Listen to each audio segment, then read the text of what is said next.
வெற்றியும் துளசியும் தீபாவையும் கேசவனையும் சேர்த்து வைக்கணும்னு முடிவு பண்ணிடுறாங்க. அதனால் அவங்க ஒரு ஐடியா பண்ணிகிட்ருக்காங்க. இங்கே ஒரு பக்கம் தீபா வந்துட்டு அவங்க அப்பா அம்மா எல்லோரும் பிரெயின் வாஷ் பண்ணிகிட்ருக்காங்க. இங்கே பாரு தீபா, எனக்கு இதெல்லாம் சரின்னு பட்டல. இவங்க எல்லோரும் ஒரு மாதிரி பேசிகிட்டு இருக்காங்க. நீ இந்த மாதிரி பிரிஞ்சு வந்து வாழ்றது, அதுவும் லவ் பண்ணி கல்யாணம் பண்ணிட்டு எனக்கு அதெல்லாம் சுத்தமாக பிடிக்கலன்ற மாதிரி வெற்றி சொல்லிட்டு போயிடுறாரு. இன்னொரு பக்கம் பார்த்திங்கன்னா, இங்கே துளசி ஒரு செம்ம ஐடியா போட்டுறாங்க. கேசவன் கிட்ட பேசணும்னு சொல்லி வர வைக்கிறாங்க. இந்தாடா நீ வேணான்னு சொல்லி முடிவு பண்ணி தீபா வந்துட்டு இந்த நோட்டீஸை வந்துட்டு கொடுத்துட்டா, அவள் சைன் பண்ணிட்டா, நீ ஏன் சைன் பண்ணி கொடுத்துருன்னு சொல்கிறாங்க. என்ன சொல்கிறீங்க அக்கா, அவள் இவ்வளோ பெரிய முடிவுக்கு போயிட்டாளா அக்கா, இது சேர்த்து வைக்கிறதுக்கு வேறு வழியே இல்லையாக்கான்னு சொல்கிறாங்க. வேறு என்னடா வழி இருக்குது, உங்ககிட்ட ஏதாவது இருக்குடா, நீ என்னைக்காவது ஒழுங்காக நடந்திருக்கியா அப்படின்ற மாதிரி, அவளை என்னைக்காவது பாசமாக பார்த்துக்கிறியா, பேசியிருக்கியா, இது பண்ணியிருக்கியா, நான் சாப்பிட்டியான்னு கூட கேட்டிருக்கே இல்லையா அப்படின்ற மாதிரி கேட்குறாங்க. அதெல்லாம் நல்லா தானேக்கா பார்த்துக்கிட்டேன், அவளுக்கு அயன் கூட பண்ணி கொடுக்கணும்னு சொல்கிறாங்க. அதெல்லாம் சரி, ஆனால் நீ வந்து அவள் சம்பாதிச்சு கொடுக்கணுன்ட்டு தான் இதெல்லாம் பண்ணேன்.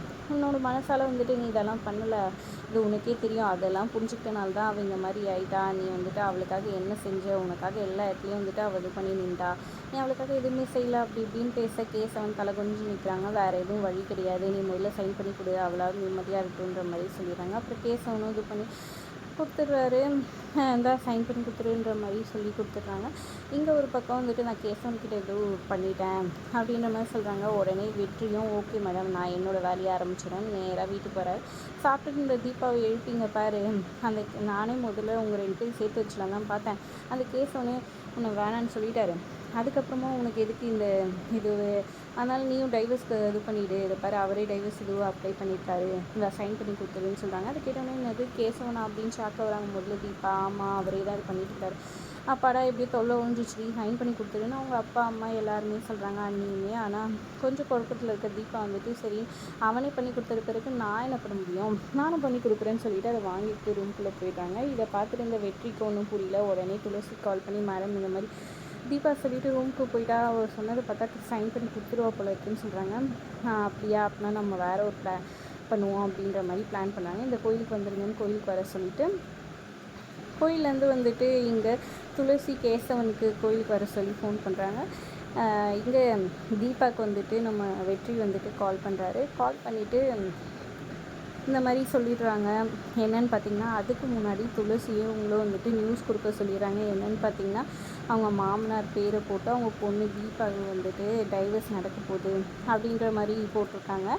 நியூஸ்லலாம் வந்துட்டு இதை பார்த்து எல்லாருமே ஷாக் ஆகிடுறாங்க. இதனால் என் அரசியல் இதுவே வந்துட்டு மொத்தமாக மாறி போயிடும், எனக்கு ஓட்டு கூட கிடைக்காம போயிடும்ன்ற மாதிரி அவங்க அப்பா சொல்ல, ஆமாம் ஆமாம் மக்கள் எல்லாம் சென்டிமெண்ட்டாக தான் யோசிப்பாங்க, இவர் தான் பொண்ணு வாழ்க்கையை காப்பாற்ற முடியல, எங்கே நம்மளெல்லாம் இது பண்ண போகிறாருன்னு ஓட்டு வராது அப்படின்ற மாதிரி வெற்றியும் ஏற்றி விட்டுருக்காரு. அவரால் முடிஞ்ச வரைக்கும் எல்லோரும் அதனாலே குழப்பத்தில் இருக்கிறாங்க.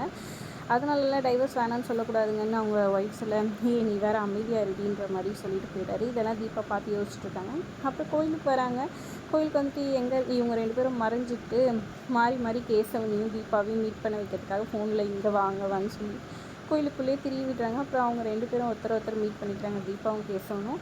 அப்புறம் கோவமாக தீபா அங்கேருந்து போக மூஞ்சே பார்க்கக்கூடாதுன்னு நினச்சின்னு போக, தீபா நில்லு, ஏன் இப்படி பண்ண, டைவர்ஸ் எது கொடுத்து நீ தானே அமிச்சேன்னு சொல்லிட்டு மாறி மாறி சொல்லிக்க, இல்லை உங்ககிட்ட தான் வந்துச்சுன்னு சொல்ல, சரி 2 பேரில் யாராவது ஒருத்தர் பண்ணிட்டோம், இப்போ என்ன என்னையே விட்டு போகலான்னு முடிவு பண்ணிட்டல அப்படின்னு சொல்லிட்டு கேசவன் கேட்க, அடிச்சிடுவேன்னு சொல்லிட்டு பலாருன்னு ஒரு அடி கொடுக்குறாங்க. உன்னை விட்டு நான் எப்படா போவேன் அப்படின்னு சொல்லிட்டு ஃபீல் பண்ணி அவர் ஒரு பக்கம் இது பண்ண, 2 பேரும் மாறி மாறி ஃபீல் பண்ணி அப்படியே இது பண்ணிக்கிறாங்க. அதுக்கப்புறம் நான் உனக்கு ஏற்ற மாதிரி இருப்பேன், நீ பெருமைப்படுற மாதிரி நடந்துப்பேன், உன்னை நல்லபடியாக கௌரவமாக வச்சு பார்த்துக்கிறேன், நான் ஒரு வேலைக்கு போகிறேன், நீ வந்துட்டு இங்கே இருன்ற மாதிரி 2 பேரும் மாறி மாறி பேசி சமாதானம் ஆகிக்கிறாங்க. அப்புறம் வந்துட்டு கரெக்டாக இதெல்லாம் நாங்கள் தான் பண்ணணும்னு சொல்லிட்டு வெற்றியும் துளசியும் வந்து நிற்கிறாங்க. எனவே ரொம்ப தேங்க்ஸ்ன்னு 2 பேரும் சொல்லிடுறாங்க. நான் வீட்டுக்கு போய் சொல்லிவிட்டு பேக்கெல்லாம் எடுத்து கிளம்புறேன்னு தீபா ஒரு பக்கம் வந்துடுறாங்க. அப்புறம் நம்மளும் இதே மாதிரி சேர்ந்துட்டா என்னென்னு வெற்றி கேட்க, முதல்ல இதை போய் சமாளி வீட்டில் அப்படின்ற மாதிரி துளசி சொல்லிடுறாங்க. அப்புறம் வீட்டுக்கு வந்தவொடனே தீபா பேக் எடுத்துகிட்டு வராங்க. எங்கடி போகிறேன்னு சொல்லிட்டு கேட்க, வேறு எங்கே என் புருஷன் கூட தான் போகிறேன் அப்படின்ற மாதிரி சொல்கிறாங்க. என்னடி உளறிட்டு இருக்க, இவ்வளோ நாள் கரெக்டாக தானே இருந்தேன்னு சொல்லி கேட்க, அவங்க அப்பாவுமே வந்துடுறாரு. என்னாச்சுன்னு கேட்க, என் வீட்டுக்கு போகிறேன்றா.